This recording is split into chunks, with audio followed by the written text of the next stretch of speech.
Halo, this is Insomnia. Kami ada di belakangmu.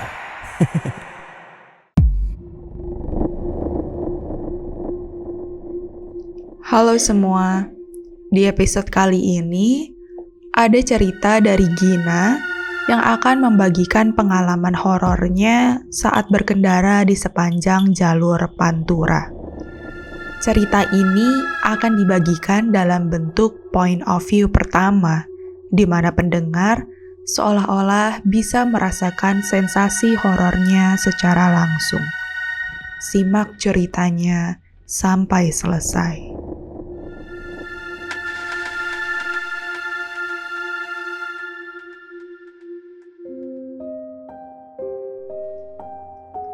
Di tahun 2017 lalu, tepatnya seminggu setelah Lebaran, aku dan suami pulang kampung ke rumah kakek yang ada di Indramayu.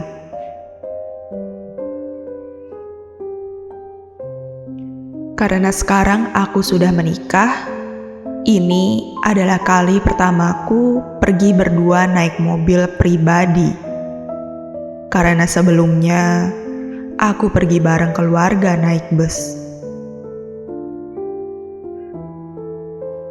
Keluarga nggak ikut bareng aku karena mereka berangkat duluan, yaitu setelah melaksanakan sholat Idul Fitri sekitar pukul 10 pagi. Sedangkan aku harus silaturahmi ke keluarga suami terlebih dulu. Setelah bersilaturahmi ke rumah-rumah saudara, pukul 4 sorenya, kami bersiap-siap untuk langsung pergi ke Indramayu. Tidak banyak barang yang aku bawa, karena aku dan suami rencananya akan menginap selama 3 hari saja. Semua barang-barang aku masukkan ke dalam bagasi mobil. Sampai tak terasa, aku dan suami menghabiskan waktu sampai 5:30 sore untuk beberes. Semua keperluan sudah siap dan kami tinggal berangkat saja. Tapi sebelum berangkat, aku mendengar ada yang mengetuk pagar dan memanggil kami yang posisinya masih di dalam rumah. Saat aku keluar, ada seorang bapak-bapak tua yang memakai baju putih dan peci putih. Wajahnya terlihat sangat asing, karena ia bukan tetangga kami. Dengan suaranya yang lirih, ia menanyakan keberadaan suamiku. Oh, mungkin dia teman suami aku kali ya.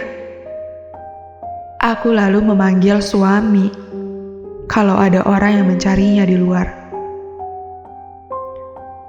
Lalu karena aku penasaran, aku diam di pintu rumah sambil lihat mereka berdua ngobrol di pagar. Aku lihat dari jauh, bapak tua itu memegang tangan suamiku dan mengatakan sesuatu sambil tersenyum. Ketika sudah selesai, bapak tua itu pergi dan suamiku masuk ke dalam rumah dengan wajahnya yang bingung. Itu tadi siapa, Mas? Suami ternyata juga nggak tahu tentang bapak tua itu. Tapi anehnya, dia tahu kalau kita akan pergi. Dia bilang, perginya nanti saja sehabis azan maghrib. Hah? Aneh banget. Kok dia bisa tahu ya? Ya udahlah, nggak usah diurusin. Ayo kita berangkat sekarang. Aku nggak mau menunggu maghrib karena aku pengen cepat sampai di sana. Lalu kami berdua pun akhirnya berangkat pukul 5:30 itu juga. Di mana langit saat itu sudah mulai berwarna keoren-orenan. Dari awal berangkat sampai sekarang, Wajah suami terlihat cemas. "Mas, mikirin apa?" Suami bilang kalau dia memikirkan perkataan bapak-bapak tadi. Kalau kita harus berangkat sehabis maghrib. "Oh, ya udah. Nanti kan kalau maghrib kita bisa menepi dulu untuk sholat." "Emang kenapa ya? Kok bapak itu tiba-tiba bilang begitu?" Suamiku hanya mengangkat kedua bahunya sambil menggeleng tidak tahu. "Memang sih, katanya kalau menjelang maghrib itu ada larangan gak boleh keluar rumah. Karena itu jamnya makhluk halus lagi bergentayangan. Tapi setahu aku, itu adalah larangan untuk anak kecil aja. Jadinya aku gak terlalu mikirin hal itu." "Tapi, bapak itu siapa ya, Mas? Kok dia bisa tahu kita mau pergi? Apa jangan-jangan dia itu penguntit lagi?" Aku dari tadi masih memikirkan bagaimana bapak itu bisa tahu kalau kami mau pergi. Seketika, tubuhku jadi merinding. Semoga aja itu cuma orang gak waras yang lewat depan rumah.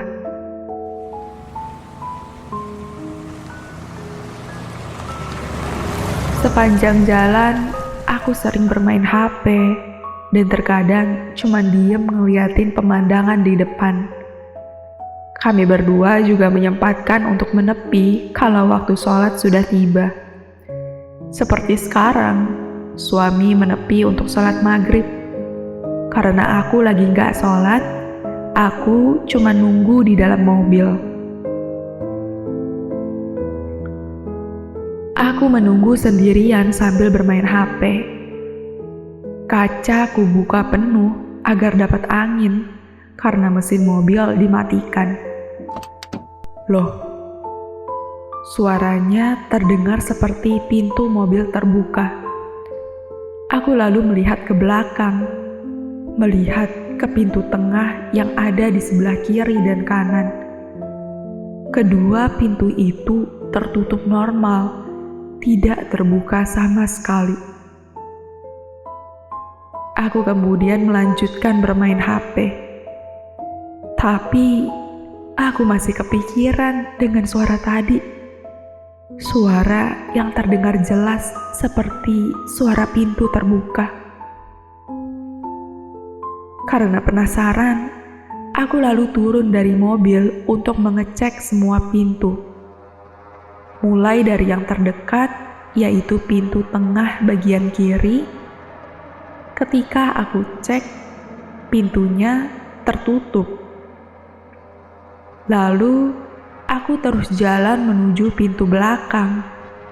Dan saat aku cek, pintunya juga terkunci. Kemudian, aku terus melangkah mengitari mobil sampai tiba di pintu tengah bagian kanan. Kok kebuka? Pintu itu dalam kondisi sedikit terbuka. Aku sontak langsung membukanya dan melihat ke dalam.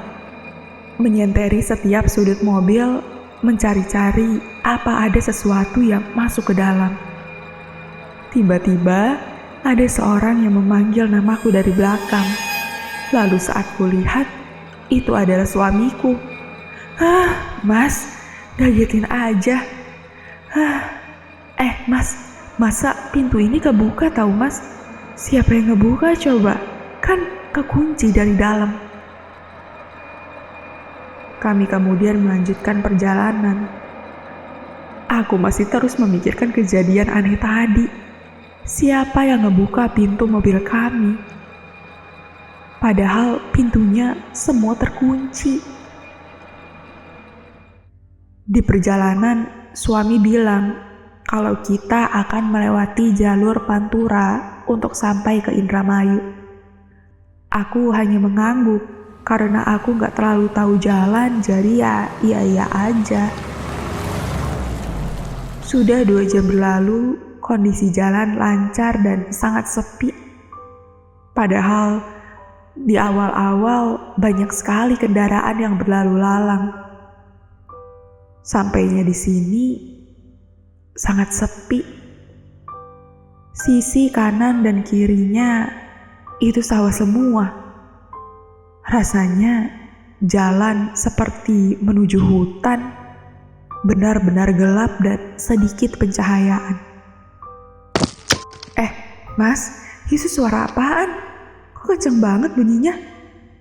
Tiba-tiba terdengar suara benda jatuh dari atas mobil. Kami kemudian terpaksa menepi untuk melihat apa yang jatuh itu. Saat sudah menepi, suami turun dari mobil dan melihat ke atas. Ia bilang kalau nggak ada benda apapun di atas mobil. Ya Tuhan, terus tadi suara apaan dong? Bunyinya kenceng banget. Aku kok jadi deg-degan gini ya? Ketika suami masih ngecek ke seluruh bagian mobil, aku duduk terdiam sambil melihat-lihat sekitar. Dan saat mataku tak sengaja melirik ke spion tengah,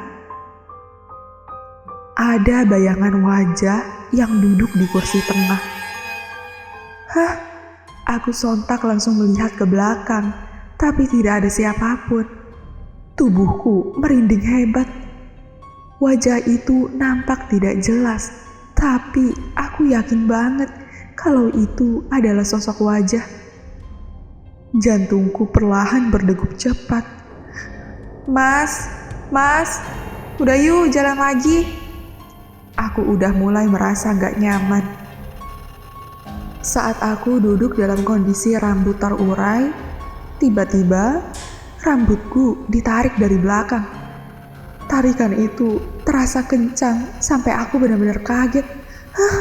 Ketika aku melihat ke belakang, ternyata gak ada siapa-siapa. Mas, ngapain sih lama banget? Aku udah mulai ketakutan. Entah apa yang dilakukan suami, tapi rasanya dia lama banget masuk ke dalam mobil. Karena hawanya sudah mulai gak enak, aku pun langsung keluar dari mobil dengan cepat. Tapi kok pintunya kekunci? Padahal kunci pintunya udah aku buka. Tapi kenapa susah gini ya? Ini kenapa sih? Ya Tuhan, aku semakin panik. Hawa di dalam mobil terasa semakin dingin.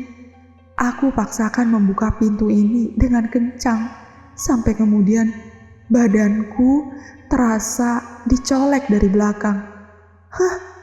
Saat aku hadapkan badanku ke arah belakang, ada seorang perempuan. Ia duduk di kursi tengah. Perempuan itu berambut panjang dan wajahnya penuh dengan darah. Nafasku benar-benar sesak. Tubuhku berkeringat hebat. Semua anggota badanku terasa kaku. Ya Tuhan, mulutku seketika langsung mengucap doa-doa dengan cepat. Lalu saat itu juga, dengan keadaan yang sangat cepat, pandangan mataku mendadak buram. Penglihatanku semakin buram, dan kemudian menghitam.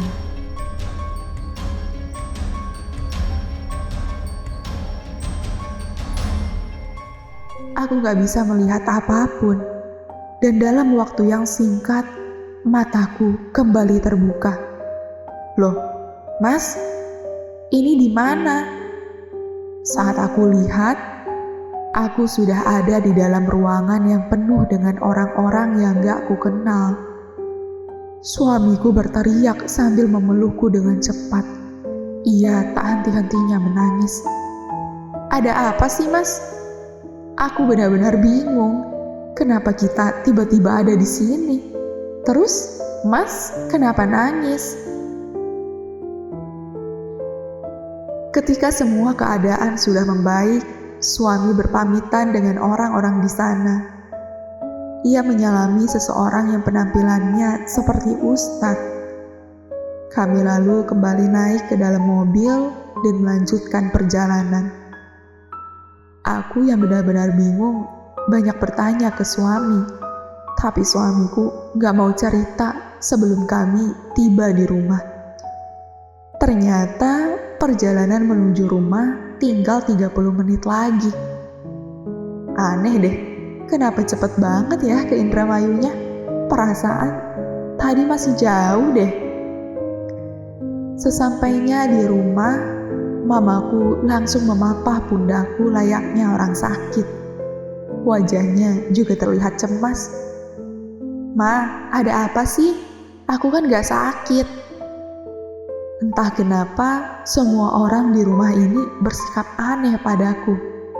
Sampai kemudian akhirnya suami bercerita. Suamiku bilang saat dirinya masuk ke dalam mobil, sehabis mengecek suara benda jatuh tadi, ia melihatku duduk menghadap lurus ke depan. Tatapan mataku benar-benar kosong. Saat ditanya, aku cuma menjawab seadanya dengan wajah yang masih menghadap lurus ke depan. Selama di jalan, suamiku merasa hawanya benar-benar aneh dan asing karena sikapku yang hanya diam mematung. Sampai suami menyadari ada gerakan aneh padaku, dan ketika ia menengok ke arahku, ia melihat kedua tanganku saling mengelupaskan jari-jariku sampai berdarah. Suamiku benar-benar kaget. Aku diteriaki sampai dipegang keras sama suami, tapi aku masih diam mematung sambil mengelupaskan jari-jari tangan. Merasa ada yang gak beres, suami pun langsung menuju rumah penduduk terdekat untuk mencari bantuan. Dan lebih parahnya lagi, selagi mencari rumah penduduk, aku tertawa cekikikan gak jelas. Ya Tuhan, badanku bergidik hebat ketika suamiku cerita. Aku baru tersadar kalau jari telunjukku sekarang sudah diperban. Tiba-tiba ingatanku terbuka. Aku jadi ingat saat suami sholat maghrib tadi ada suara pintu mobil terbuka. Sampai ada sosok perempuan yang duduk di kursi tengah. Apa jangan-jangan sosok itu yang merasuki tubuhku? Suami juga bilang kalau ternyata sosok yang merasuki tubuhku ini adalah sosok korban kecelakaan di jalur Pantura. Hah, pantas aja waktu aku lihat di dalam mobil, wajahnya penuh dengan darah. Ya ampun, mulai dari kejadian ini, suamiku gak lagi berani berkendara sebelum maghrib. Ia benar-benar trauma melihatku kerasukan.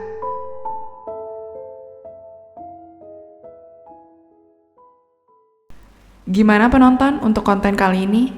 Menurut kalian cerita ini nyata atau tidak? Jangan lupa tulis cerita horor kalian di kolom komentar.